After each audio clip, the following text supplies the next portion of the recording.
find the book and the little box that goes together, but some of you might remember Benjamin's box, the story of Benjamin. And he was a little boy. It's a sort of a make-believe story, but it goes back in time, to the time when Jesus was alive, and when he came into the town, and all the people saw him, and they thought he was the king because he was riding the donkey, and inside, Benjamin takes little things along the way to remind him of what special person Jesus was, and of the things that happened leading up to what we call Easter, which was also his crucifixion. Okay, but there's another way to tell the story, and it's with these eggs, because Easter eggs are fun, and that's something that you're going to do. But there are special things inside each egg. So what we'll do is I'm going to put the eggs here in the middle, and each of you will have a chance to pull out an egg, and then I'm going to pass a card here to some of the big kids for them to read. And then I'm going to read a little bit of a story from the book, okay? It's going to tell the story of Easter and Jesus, okay? All right, let's see. You need to sit there. You need to. Okay, find you a thing to sit on it. Go get you a chair. Pass this and keep them in the same order, okay? No, nobody gonna get. Pass that over to your sister up there, and then Namal, you get 4, and then Tunquilf will have 4 as well. We're going to tell the story of Jesus and his crucifixion. Sit down right there. Do I have to do it? Oh yeah. I need you to read. We're just going to read some cards from it, okay? Can I not? Yeah, you can read. Can I try? The others, would you like to do it instead? Okay. The rest of you are going to, when I tell you, you're going to open up the egg, and you're going to start there, and you're going to look at what's inside and pass it around what's inside the egg. Okay? All right, pass that over to right there next. Tell me your name again, huh? I'm so sorry. Huh? Mawayne. Did I say it right? Now don't mix them up. They have to stay in the right order, or else we'll get all confused. Okay, we're going to start with the first egg. The first egg is this blue one right here. Okay, so I'm going to take the blue one out. What? Don't be afraid. Are you okay? Okay, don't be afraid. Okay, I'm going to hand it to you. I want you to open it up and show everybody what's inside. Pull harder. You can do it. What's inside? What is that? Not a rabbit. It's a donkey. Okay. Pass it around while I read, okay? Okay, pass it to the next person. You keep the egg here, and when it comes back, then you put it back inside your egg, okay? And we'll put it in there. Ready? I thought that was a goat. The donkey. The donkey reminds us of Christ's entry into Jerusalem. What many people don't know is that it was common tradition for a king to ride in on a donkey in times of peace.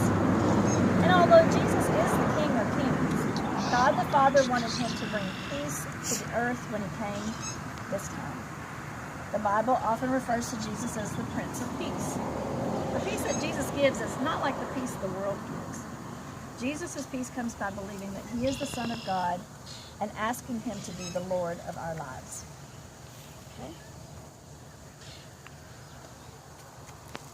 Okay? See the donkey? Okay. You put it back inside there. Close it up. Okay.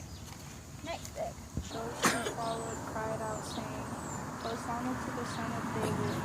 Blessed is he who comes in the name of the Lord. Hosanna in the highest. All right. The 12, called Judas Iscariot, Yes. went to the chief priests and said, Who are you willing to give me if I deliver him to you? And they counted out to him 30 pieces of silver. Okay. Go ahead and pass that around. The coins remind us of the 30 pieces of silver that Judas received for betraying Jesus into the hands of the Jewish leaders. You see, the Jewish leaders wanted to get rid of Jesus. He was not the kind of Messiah or Son of God that they wanted.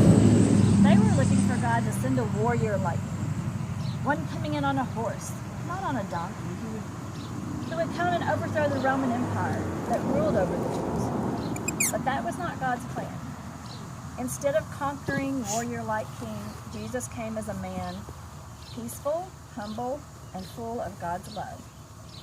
Judas was one of Jesus' disciples who at first followed Jesus, but then he decided to be disobedient to God. By disobeying, he was choosing to throw away his love for Jesus. He did this by betraying him to his enemies, leading the Jewish leaders to where Jesus was so they could put him to death. And Judas betrayed Jesus for just 30 pieces of silver. When someone betrays, it's a sin. Betraying is when someone lies, pretends to be your friend, but is really your enemy. Did we read about the 3 pieces of silver? Yes. Yeah. Okay. What is it?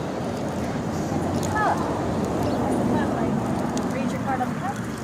And as they were eating, Jesus took bread, blessed and broke it, and gave it to the disciples and said, "Take, eat, this is my body." Then he took the cup and gave thanks and gave it to them, saying, "Drink from it, all of you." The cup reminds us of Jesus' Last Supper with his disciples before his crucifixion. It was what was used for the wine, which is drunk in memory of Christ's blood that he shed for us in our sins. The disciples came to Jesus and told him it was Passover. Passover is a time every year when the Jews remember that God's great love for them protected them and their children and freed them from their slavery in Egypt. Jesus and his disciples are the Passover meal together that night, or they ate it that night that he was arrested. Jesus first used the bread for his disciples to remember his body, which would be broken for us on the cross the next day. And then he took the cup of wine and said, "This is my blood. Drink from it, all of you, for this is my blood which is poured out for many for the forgiveness of sins." So all of this happened, like tomorrow is Friday, this all happened Friday night.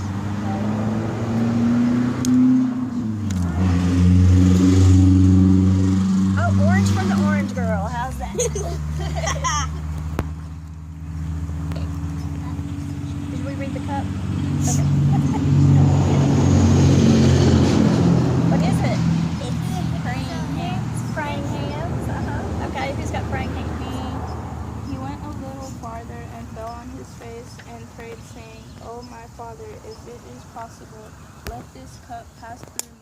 Nevertheless, not as I will, but as you will." The praying hands remind us of Jesus visiting the Garden of Gethsemane to pray. Jesus knew that by dying on the cross for our sins, he would have to feel God's disapproval of sin. However, Jesus was willing to do anything that God wanted him to do. He knew that dying on the cross was part of his Father's plan. So he went to the Garden of Gethsemane with his disciples to pray. But his disciples fell asleep. Not once, but 3 times. Do you ever get so tired when you try to pray? It's hard to be strong when you're tired. Even Jesus' disciples were weak when they tried to be strong on their own apart from God. This is a reminder for all of us that we cannot be strong all by ourselves. We need to pray and ask for our Father's strength, just like Jesus.